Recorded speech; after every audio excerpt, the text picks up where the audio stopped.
هنوزم با هم کری دارین یا ندارین؟ یا سر عقل اومدین الان چجوریه؟ نه همیشه کری داریم. کری دارین با هم هست پس. خب الان پرچم کی تو خانواده بالاتره؟ بابا. بابا آره دیگه خیلی. بابای دو تا قهرمان. آره بابای دو تا قهرمان. کی معروف‌تره الان؟ در چه زمینه این مهمه؟ کلا تو شهر، تو فضای مجازی. یاسین جان ما یکم تو سوشال مدیا زیاد فعالیت داره، برای همین خب بیشتر میشناسنش. الان تو قهرمان جوانان جهان شدی، هنوزم قهرمان جهان برای ما مهم. خداوکیلی مدال بزرگسالان کلا با مدال جوانان فرق داره. خب کی برنز آسیای بزرگسالان قرار ارتقا پیدا کنه؟ به امید خدا امسال ان شاء الله. کدومتون عصای دست خانواده است؟ کدومتون 100% 100% عصای دست خانواده منم داشتنی. خیلی آدمه. حال یکی هست که خانواده مثلا میگه که او پسرت بلاره، یکی دیگه من مالی خوب کاور میکنم، میاد میگه ای تو بوری اوری دست رات بابا. من اولای اوری همین چیزی هست، تی بلاره هم بعد آخرایی که مثلا استراحتم دیگه داره تموم میشه، 2-3 روز آخر میگه تو زودتر برو اوری. میدونی چرا داش علی میاد؟ ما خونمون قبل از اینکه علی بیاد خیلی مرتب علی میاد، شورتش مثلا بالای آقا یه چیز یخچاله پخش کنیم، بگو دوبند، بگو حداقل دوبند کشیش مثلا رو تلویزیون افتاده، کتونی کشی تو یخچاله. نه دیگه در این حد نیست. حالا اون زمانی که جفتتون اردو نباشین دیگه خانواده آسی ان دیگه، نه مامان میخواد غذا درست کنه جفتتون خونه باشین مثلا، ما بعد غذا نیستیم پس. نه ما همه چی میخوریم. من حالا منو دارم من بیشتر یه چی میگم در همچین چیزی، ولی داش یاسین بیشتر میخوره، ولی من بعد غذا نیست، همه غذا رو میخورم، ولی اون چیزی که دوست دارم باید باشه اون 3-4 روزی که از اردو میام. مشتاق شورمه میگفت شاه میگو خیلی دوست داری. مشتاق دوست داره جاست گوجه قرش. راست میگه؟ من نمیدونم. نه بود غذای لاکچری میخوری؟ آقای مرادی لطف کرده بود، ما یه رستوران دعوت کرده بود برای تجلیل بعد از مسابقات جهانی، بعد اونجا شامیگو آورده بودن، بعد آموزشبا این من نگاه می‌کرد، من آموزشبا رو نگاه می‌کردم، آموزشبا شروع کن به کجا رو می‌بینی؟ یاسین راسته که ازت شاکیان میگن هرچی پولی در میاری لباس و کفش می‌خری؟ من واقعا به استایلم خیلی اهمیت میدم. واقعا عاشق اینم. همین الانم تو گوشیم سیو کردم 5-6 تا منتظرم پولمو بزنن. الان پس انداز چطوره وضعیت پس اندازه؟ به نام خدا 150,000 تومان موجودیه کار. از کی کشی شروع کردین شما دو تا؟ از 5 سالگی علی شروع کرد، من 7 سالگی. هر تاتونم یه وقت رفتیم ما هم کشتی. یه ریز جسه بودین هر تاتون دیگه درسته؟ من 18 کیلو داشت، یاسین هم 19 کیلو. حالا غیر از فضای تمرینی اینا تا حالا تو مسابقه مثلا استانی، شهرستانی، جام رمضان فلان با هم خوردین یا نه؟ اینو بزنم. اون اولین کشتی، اولین مسابقاتی که من موظفم شرکت کنم. خب داش یاسین موظف اونجا شرکت کنه. حالا سابقتون یکی بود تو کشتی دیگه. یه روز استارت زدیم کشتی. بعد ما رفتیم مسابقه، بعد حالا کشتی اول قرر در آوردیم، بعد من یاسین خوردیم بعد کشتیگیرم زیاد بود. بابام کجا من نشست. بابام کجا من نشست. کوچیک‌تر بودی. دایی اسماعیل کجا یاسین نشست. ولی خب بابا صحبت نمی‌کرد. بابات هم خب مربی کشتی داره داره. آره سابقه کشتی داره و مربی کنار علی‌آقا خدایی مربیگری هم میکنه. من شوکه شده بودم، من دست داده بودم، حالا گولانداز خالی بهش نزدم، احترام دستوز زدم بهش گولانداز زدم. من احترام بزرگترین 10 ثانیه اول حفظ کردم، بعد داش یادم اون 10 ثانیه اول گولانداز زد، بعد رو پل من ضربه کرد، من در میرفتم کشتی رو می‌بردم، وارو هم زدم، وارو هم زدم، خوشحالی هم کردش، دستش هم مثلا ولی کار درست نبود یاسین، واقعا درست نبود. داداش بزرگتر بیاد، داداش کوچیک‌تر بیاد، مثلا جبران کردم سر یه مدالی. مثلا مولد باتیروف و آدم باتیروف خب با هم کشتی گرفتن، مولد برای به احترام خلاصه اینکه آدمو می‌خواست بعد از 2 تا المپیک آدمو بفرسته المپیک. خب منم واسه جبران کردم. آقا حالا این تموم شد، مسابقه هم تگزوی بود، داش یاسین رفت فینال، حالا دوم شد هیچ. حالا بعد 6 هفته مسابقه شد و من هر جا میرفتم خب بچه‌تر بودم دیگه، سنش کم بود، زورم نمیرسید، کشتی رو مثلا جلو می‌رفتم می‌باختم. بعد رفتیم یه مسابقاتی داخل قائم شهر بود که من از این ور همه حریفامو دایش کرده بودم، داش یاسین هم از این ور همه رو دایش کرد، نیمه نهایی خوردیم به هم. بعد یکی هم قول دوبام به ما داده بود، گفت اگه علی تو ببری من 2 دوبام بهت میدم. من رفتم درگیر میشه داش یاسین، گفتم داداش مسابقه دوام ده باز من یه مدال بگیرم دیگه، خسته شدیم ما. رفتیم کشتی گرفتیم، تایم اول 6-0 بردمش، ولی شل میگرفت. هماهنگ بودین با هماهنگ کشتی هماهنگ کرده شده. تایم دوم یکی منو خاک کرد، بعد زده بودیم زیر کت، اینجوری تو حالت زیر کت بودیم با هم که در گوش من تاشسی یک گفت بزن داداش بزن. منم زدم پیش کمر ضربه کرد. بعد بلند شد گریه کرد. دمت گرم. بلند شد گریه کردی برای ناراحتی بود یا برای نه گریه کردم که بابا متوجه نشه من از قصد باختم. آها بابا نمیدونست. بابا تو 4-5 سال نمیدونست. آره. بعدش بهش گفتی. بعدش بابا بگیم. بابا میگفتش هر جا با هم کشتی گرفتین ببرین دیگه، با هم کشتی بابا کشتی بگیرین دیگه. آره با هم کشتی بگیرین. بعد از اونجا هم دیگه استارت علی رضایی خورد و دیگه شد علی رضایی. میدون تو دادی بهش. واقعا. آره دیگه. میگم که جبران کردم واسش. نمیدادی. تو نوجوانان هم داری دیگه. آره علی نوجوانان جوان. من یه جا دیگه هم براش جبران کردم. ما یه مسابقاتی بود استانی نوجوانان بود 45 کیلو، بعد منم سنم نمیخورد اونجا کشتی بگیرم. قرار بود من کشتی بگیرم راه رو برای داشتیازین باز کنم که علی بیاد فینال به من ببازه. شباهت هم داشتیم به هم. قیافه‌ای؟ آره. نه قیافه‌ای نه. چون همسنم نیستین بگیم مثلا شباهت داشته باشین یکی به جای اون یکی بره رو باسکول. نه باسکول نه اصلا کلا واسکم کن نبودیم. منو داشت علی بابا نمیذاش به هیچ چون مثلا رحمان و محمد علی عموزاد اونو خیلی شبیه همن، خیلی لایی میکشیدن. اونو خیلی شبیه هم هستن. یعنی کل دوره نوجواناشون به جای هم یکی به جای اون یکی میرفت باسکول، اون یکی میرفت بدون واسکم کردن مسابقه میداد. آره اصلا یک مسابقاتی اومدن تقدیر کنن محمد علی به جای رحمان اومده. آره آفرین. آره کسی هم متوجه نشد. نه متوجه شو خیلی شباهت داره. من داشتی نه شباهت زیاد. جهانی چطور بود علی دیگه؟ امسال جهانی دیگه انصافا هم به خاطر قهرمانیت هم به خاطر اون رفتار تو کلیپایی که ازت اومد بیرون، حالا دست به اسپیکر برای خودت خودنمایی می‌کردی و خلاصه فیگور می‌گرفتی، اینا حسابی وایرال شدی. نه من زیاد برای وایرال شدن این کارا رو نمی‌کردم. ولی خب رویت فوق‌العاده است. ولی خب حالا همون قبل از اینکه بری تو شک برنده بودی دیگه. آقا این آمریکایی‌ها یه اخلاقی دارن، مثلا اسپیکر میارن تو سالن و واسه صدا زیاد میدن. آره جو میدن. منم از سالنگرم با آقا میثم مصطفی جوگا مربیمون و با سید مهدی سعادتی ماساژور عزیزمون که اینجاست. آره بیرون دستوری نشسته ماساژور عزیزمون. حالا اسپیکر دست من بود، لباسام دست داشت مهدی. بعد میرفتیم اسپیکرم ماشاءالله صدا داره. بعد میرفتیم داخل سالن، من میخواستم وارد سالن گرم بشم، نزدیک 150 نفر فقط من نگاه میکردم میرفتن کلا جلب توجه میکردم. همینم بهم رویه میدن. بعد آهنگم یک سر مازندرانی. مثلا کلا مازندرانی جواب. مازندرانی برای هر استان. آره ما که دیگه یا همونم باعث طلا گرفتیم. مدل کشتی گرفتنتون نمیشه گفت زیاد شبیه هم. به هر حال اصلا برادرها، ما تو دنیای کشتی برادرای کشتیگیر معمولا تا 60% 70% حتی اون مدل گارد گرفتنشون یا مثلا مدل کار کردن دستشون یه خورده شباهت دارن، ولی شما دوتا نه زیاد. حالا با تو کار ندارم یاسین، تو داستانت چیه؟ چه اصلا کشتی بوده که مثلا زیر 7-8 تا پا هم بدی؟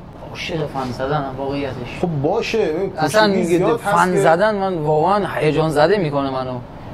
یک هیجان خیلی خاصی بهم خب نباید همون باعث بشه داور یه دفعه 5 تا میاره بالا، اصلا همین این دست آوردنه اصلا واقعا همون دقیقاً تو همون لحظه 5 تا برای حریفت میاره بالا.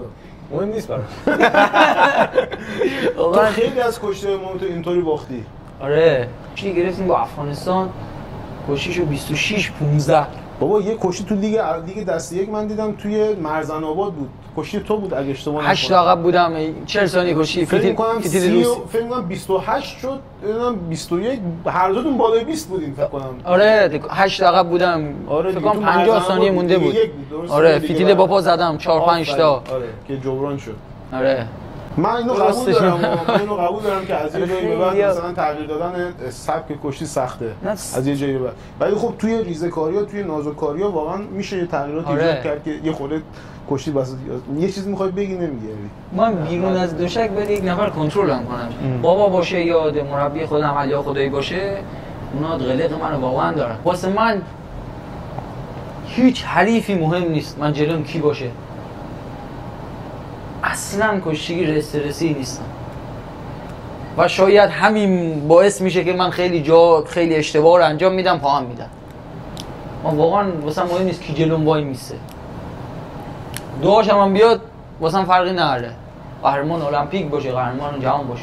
فکر انداختم دست نظر بکرد داداشم بیاد سرمون دستم میگه. بابام یکی هستش مثلا بابا هستش داخل مثلا بگم سالن سید رسول پر بعد یه تیکی کلون داره یاسین میزنه پشت میگه یاسین این صداش میشه میگه دست داخل میگه یاسین یگا دست میاره داخل واقعا هر جایی هر جا باشه صداش میشه بعد اون لحظه همینجوری بابا بگم من خندم میگیره مثلا گوشی خیلی جالبه. با عباس امامزاده بچه محلتون همشهرتون هم خیلی رفیقی. عباس داداشمونه. من بچه بودم بعد اینا مثلا من خیلی میزنن یاسین و عباس یا فقط یاسین عباس حالا هر الان من میخوام ببینم اینو دو نفری میزنن تا میذارم ما گوشی بگیرن یا نه دیگه عجب کری میخونه. من آماده‌ام هر وقتی گفت سبک‌تر از تو هم ولی خب بالاخره الان اون موقع میگم سنگین‌تر از من بودن ما رو فهم می‌زدن یه فنی اینجوری بهش میگم آقای اینجوری عباس ابراهیم‌زاده و حالا یاسین که اینجاست ما این شرایط رو فراهم می‌کنیم. ببینم علی رضایی رو حرفش هست یا نه. من آماده‌ام. یاسین هم عباس دو نفری جلوی فقط مسابقه رو میخوای برگزار کنی یک ماه به اینا بگو من اینا خوب بخورن خوب بخوابن خوب تمرین کنم من یک ماه رو کلا میرم تفریح حرف زیاده مرد عمل کیه این مهم. تو میگفتی یه ویدیو هم داری از آره یه ویدیو دارم ان شاءالله بگم میگفتی قبل آره. از ضبط. اون ویدیو مثلا بعدش منم یه فنی زدم حالا ما بچی بودیم یاد با الان خوبم. یعنی شما دو نفری که دیگه از پس علی برم نه بابا کشتیگیری تازه اشکال کج اینا علی ها خدایی بشید اشکال نداره. بذار من یکم یه خورده چایی بخورم. بفهم. نوشیجه. تشکر میگم از مجموعه کاسپیان آبی. آره بله دستشون در امکانات زیر دستیار ما قرار داد. یادت میاد یه بار 65 تا بودی فکر می‌کنم یا 70 تا بودی یادم نیست. جلو دوربین ما برای زاگی شاکیف کری خونده بودی. بله. الان تو 74 تا خب قهرمان جهانی اصلا جوانان رو بذاریم کنار. الان ما زیاد اهمیت نمیدیم. آره آفرین کار خوبی می‌کنی. الان هم برای مثلا رازانبک جمالوف یا زاربک سیداکوف کری می‌خونی یا فکر می‌کنی زوده؟ هیچ زودی نداره. الان ببر اینا رو می‌دی؟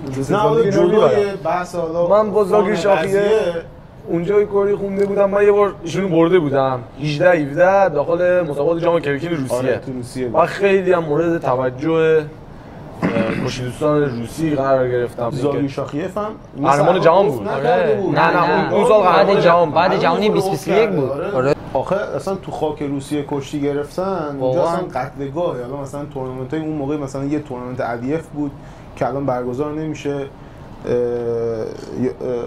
جام یارگینشون که اصلا وحشتناکه باید 3 بار به روس ببری بعد 3 بار روسیه اعزام شدم هر 3 بارم دست پر برگشتم. میدون خارجی دادیه دیگه. زاگی شاخیه و ما توی لیگ فینال لیگ برتر بودش. من گفتم هر وقت ایشون بگه من دوباره باش باشی میگه من آماده‌ام. بعد این هم استوری گذاشته بود فیلم من گفته تو اولین مبارزه نبودت نگاه. آره منم دیگه اولین مبارزه نبود مبارزه دوم بود. من همون استوری کردم نوشتم مثل دفعه قبل اینجوری شد که الان دیگه خب اما از نیستیم. آره حالا از اون فان داستان بیایم بیرون فکر می‌کنی الان تو 74 تا تو حالا بزرگسالان کجای کشتی دنیا هست تو 74 تا؟ فکر می‌کنی واقعا میتونی با خوبای دنیا رقابت کنی یا نه؟ حالا تو تورنمنت مجارستان اعزام شده بودیم دو تا از خوبای دنیا رو بردم. حالا شاید درجه یک نباشم ولی خب بعد خودشون خوب بودن. برای من که مثلا 3 4 ماه به این وزن اومدم با اینایی که مثلا خیلی وقت تو 74 کشتی میگیرن خیلی فرقه. با جمالوف هم اونجا به نظرم اگه یک کم حواس خودم رو جمع می‌کردم خیلی بهتر می‌تونستم باش کشتی بگیرم. سر اشتباه خودم من کشتی رو باختم و تو خودم می‌بینم که قبل المپیک 2028 و حتی المپیک 2028 چه رازانبک جمالوف چه زاربک سیداکوف میتونم شکست بدم. چون من خیلی سال برای این برنامه‌ریزی کردم که طلای المپیک رو بگیرم و به این سادگی هم از دستش نمیدم که دو تا کشتی روس خوب هستم که باشم برای خودشون. منم علی رضایی هر جا بگین چنگ ارادت خیلی انگیزت خیلی قشنگه. به المپیک 2028 جفتتون این نگاهو دارین با هم صحبت کردین که مثلا آقا ما جفتمون توی لس آنجلس اونجا مدال بگیریم و بیایم خونه. حالا من استرس خودمو نرم المپیک 2028 میام با هم صحبت کردیم. من میدونی استرس چی دارم مثلا این قبل من کشتی داشته باشه. من یا هند یعنی شما الان یا با هم دیگه کشتی داشته باشه 100% آره. خب بعد الان نگرانیت اینه که کشتی من نگرانم باشه یا آره من از این نه آخه میگه چجوری المپیک همیشه 74 کیلو چون خیلی وزن مثلا تاپی و قشنگیه میذاره آخرین روز 60 نیست 65 ولی خوبای خاص خودش داره 74 بیشتر تو دیده رسیدگاه عشقش داره ولی خب استعداد آقا تو الان قهرمان المپیک ببین رکورددار مثلا طلای المپیک داخل آزاد کی؟ سایتی فرانسه چند کیلو کشتی میگیره؟ من استرس اینه دارم که مثلا در حالی که من دارم اینور کشتی میگیرم داشلی هم اونور کشتی بگیره. خیلی اتفاق افتاده اینجوریه تو مسابقه. بعد آخه مثلا کشتی‌ها این حساس بودش، بعد من اینور بشم من مثلا حریفم میتونستم در هیچ کنم. میکنم خودم. 4 5 6 بار میگرفتم بعد بابام میرفت کجا این بینیش از اون ور بشم. من 4 5 6 بار میگرفتم. بعد خاک می‌نشستم کشتی یاسین رو ببینم. خودم کشتی میگیرم استرس دارم. ولی خب امسال قهرمان کشور هر دو کشتی گرفتیم. مثلا امیرحسین فیروزپور، حالا سلام هم بکنیم به امیرحسین محمد صادق. امیرحسین میگفت که من دایی جان کشتی‌های محمد صادق استرسش برام خیلی بیشتر از کشتی‌های خودمه. من اصلا میگم استرس ندارم سر کشتی خودم. شما بیاین یه مسابقه اصلا یه ویدیو از من بگیرین قبل مسابقه ببینی اصلا در من علائم استرس وجود داره. قبل مسابقه مثلا ضربانم تا کجا میره یک آزمایش بگیرین. ولی خب داش علی میره رو دوشک دیگه ضربان یک دفعه میبینی. ولی خب زیاد بالا کشتی هم زیاد استرسان نیست دیگه. میگم دستم میاد بالا میام بیرون. اصلا بهت نمیخوره. ولی شنیدیم که تو اردوهای تیم ملی خیلی سیاست داری، خیلی برای خودت ابهت داری، حتی امیررضا معصومی ازش میترسه. حالا نه بابا امیررضا داداش منه. تیم داره داش علی واسه خودش تیم داره تو اردو. علی جان مافیای بستنی اردوه. یواشکی میاره. نگو این فیلم پخش میشه ما میگیرن دیگه. امیر یواشکی میاره تو خوابگاه. اصلا در یخچال اتاقش باز کنی 2 تا کارتون مثلا بستنی هست. هر موقع حواس بستنی هر کی میکنه میره. با کیا هم اتاقی هستین؟ ابراهیم خاری. ابراهیم خاری خدا بس کم کن بود اون به اون بستنی میدادین. نه دیگه بس کم کن بود از 50 آوردن 61. اینو شما آوردینش بالا دیگه. الان واسه 61 هم من خدا بس کم میکنه قد علی بهش بستنی داده. دوره بس کم کنیش باش هم اتاق نمیشدم رو موقع. من با کسی مثلا اون موقع بیشتر مثلا با ابراهیم الهی میشدم. ابراهیم خاری الان میدونم همه چی پایم من مثلا بگم این دیگه نمیاره. بعد خیلی واسه چیز دیگه هم هست با ابراهیم خاری همین. مثلا علی دیگه حال نشه باشه لباساشو مثلا پرت میکنه ابراهیم خاری وسواس داره سریع جمع میکنه میبره میده لباسشو. من الان این تریبون یه چیز اعلام کنم این بچه الان دیگه این کارو نمیکنه. والا دیگه لباسش میندازه میگه من جمع کنم. دیگه با کیا هم اتاقی هست؟ با ابراهیم الهی هم خیلی هم اتاق بودم. با ابراهیم الهی مثلا می‌نشستیم بازی می‌کردیم UFC PS5 UFC بازی می‌کردیم بعد 3 وزنه هر کی 2 وزنه ببره. خب همیشه هم این بیچاره شرط می‌باخت. ولی خب دیگه با اونایی که مثلا خب پیس ایناشو خوبه بازی می‌کنن ولی ابراهیم خاری اصلا پیسش خوب نیست. آخرین باری که بازی کردم با پرسپولیس خب این گرفت پاریس سن ژرمن. گفتی که تو شبکه 3 نگفته الان داره میگه ناگهان پرسپولیس این پاریس سن ژرمن 3-0 بردمش. خب دیگه ضعیف کشی داری می‌کنی. رشته تحصیلیت میشه درس می‌خونی یا ول کردی؟ من درسم خیلی خوب بود واقعا. ما هر دو تا درسمون خوب بوده. من هفتم هشتم نهم معدلم شد 20 دهم رشته ریاضی شد 19 و 90 11 هم شد 19 و 60. در کنارش تمرینم می‌کردی دیگه؟ من تمرینمو می‌کردم ساعت 8 شب مثلا میومدم خونه شاممو می‌خوردم اون موقع می‌خوابیدم تا 3 صبح. 3 صبح بلند می‌شدم درس می‌خوندم. خیلی درس می‌خوندم. تا اردو هم بیشتر مقابل از بچه‌ای که مثلا هم دوره من بودن چه ابراهیم خاری، امیررضا یا علی خرمدل اینا بپرسی میدونن که یادشونه من تو اردو هم درس خیلی درس. ولی سال 12ام چون پایانی شدش من نتونستم امتحان بدم. همینم مثلا هی میرفتم اردو نمیتونستم امتحان بدم، میرفتم اردو نمیتونستم تا الان هم نتونستم پاس بدم. تو چطور بود درست؟ اردو سیاسی فیزیک هستی قبول شد. آره من دیگه اصلا هر چی سر کلاس یاد گرفتم یه خونه دیگه کتاب پرت می‌کردم. میدونی؟ اونجا رو انصراف دادم. اونجا رو انصراف؟ آره انصراف دادم سالی درس. کردی. آره خیلی راه باز کردی برای. نه به خاطر کشتی واقعا. راست میگی آره فیزیک هستی قبول شد. آره مهندسی فیزیک هستی. نه قبول شد. نه واقعا قبول شد. آره فیزیک هستی قبول شد. نه کدوم دانشگاه؟ دانشگاه کرمانشاه. داش امیررضا احمدی کرمانشاه. بله. امیررضا اطاعت رو نکرد. ما آقا بیا اینجا من خواب بدرخته. آقا امیررضا تحویل بگیر. باز بگو علیرضا رفیق من. معرفت فقط من همیشه. نه آخرش هم معرفت داشته باشه. اگه فهم می‌کنین کوری چیزی از قلم افتاد، اگه می‌خواین همینجا سرشاخ بشین، خلاصه ما دوربین هست در خدمتیم. آقا من کناره گیری میکنم. آقا صحبت آخر داریم؟ آره بفرما. داشته صحبت کنم. نه باید باشید. ببخشید. کوچیک‌تری. خب ما اگه بی‌ادبی کردیم به کسی دلخوری ایجاد نشه خدای نکرده فقط جهت فان بودن ویدیو ما این حرفا رو زدیم. همه حریفای ما قابل احترامن، همه رو دوست داریم، براشون ارزش قائل میشیم. آرزوی موفقیت میکنم برای همه کشتیگیرای ایران. آخرش هم تشکر میکنم از مربی عزیزم علی آقا خدایی، پدر و مادرم، داداش یاسین، واسه یونسی ساعتی و همه دوستان عزیزی کنار ما هستن. بعد ما یه رفیق هم داریم، عرفان رمضانی، الان کارگری کشور داره کشتی میگیره. و همیشه یک داستانی از داشلی اذیتش میکنه، میگه چقدر میری کارگری کشتی میگیری؟ بیا کارگری هم مال بلد نیستی، مثلا بدید بیل بدید دستش بلد نیستی، یه دو تا بیل بزنه. بیل بزنه. خواب میکشتی مدالشو میگیره اونجا دیگه. رسوا کردین بچه مردم. اشکال نداره. در کل که امیدوارم خوشتون اومده باشه و ادامه دار باشه این مسیر. آقا یاسین شما واقعا دست شما درد نکنه. یک تشکر ویژه میکنم از خانواده عزیزم، خیلی این مدت زحمت کشیدن. وقتی که داشلی نیستن یک نفس راحتی میکشیم خونه. من یک لحظه میذارم استو بدم. بابا اینا دارن خدافظی میکنن باز با هم کاری میکنن. آقا نه من کلا مهمون خونم، میگم داشتی یاسین همیشه هسته. آره چون داشلی از خرسالان و نهالان منم اردو میرفتم و من تک و توک میرفتم، ولی داشلی یه سر اردوه. حالا ان شاءالله از این بعد دیگه از 12 13 سالگی جفتتون دیگه باید باشین. حالا با هم اردو نبودیم. نه با هم دیگه تا الان بزرگسالان اردو نبودیم، اونجوری بودیم. بزرگسالان جفتتون شروع شده دیگه. به امید خدا. آقا یاسین مدال بزرگسالان از آسیا گرفته. حالا ان شاءالله اون مدالش من الان موندم هیچ حرفی نمیدم بزنم. من این مدال رو بگیرم. مدال بزرگسالانه برادر. واقعا بذارید من یه چیزی بهتون بگم تا اینجا جنبه فان داشته.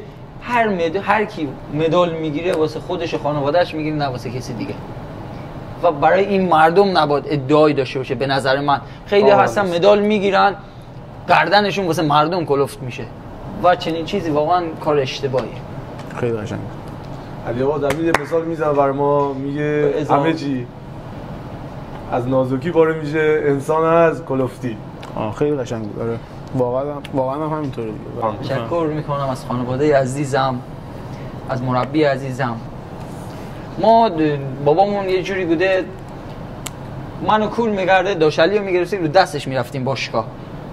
ما وضعیت خیلی خوبی نداشتیم، یعنی وضعیت مالی خیلی ضعیفی پدر و مادرتون سلامتی بده. به هر حال دو تا قهرمان ازش که تا اینجا ما رو رسونده. امیدواریم که بتونیم یک روزی مزد زحماتش رو با طلای المپیک، فقط تنها جوری که میشه مزد زحماتشون رو بدیم با طلای المپیک. تشکر میکنم از استاد عزیزم آقای خدایی عزیز، از داش مهدی عزیز، همیشه همراه ما از همه جا. داش مهدی آره آقا ماساژور تیم ملی جوانانه.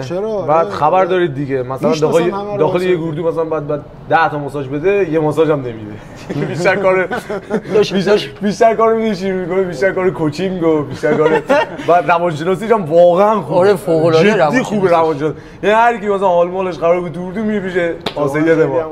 آقا داشلی اگر حالا ما شما اگر بیاید توی کار عالی میشه. دو برادرایی هستن که فوق العاده دوستان آشناییمون هم بگو. این دو برادر که خب کشتی میگرفتن، کشتیشون هم واقعا اینجوری بود که زمانی که این دو تا می‌خواستن تو باشگاه تختی کشتی بگیرن، همه بزرگسالان میرفتن کنار، اینا میومدن وسط کشتی میگرفتن، آخرشون یکی گریه میکرد. حالا یا یاسین گریه میکرد یا علی.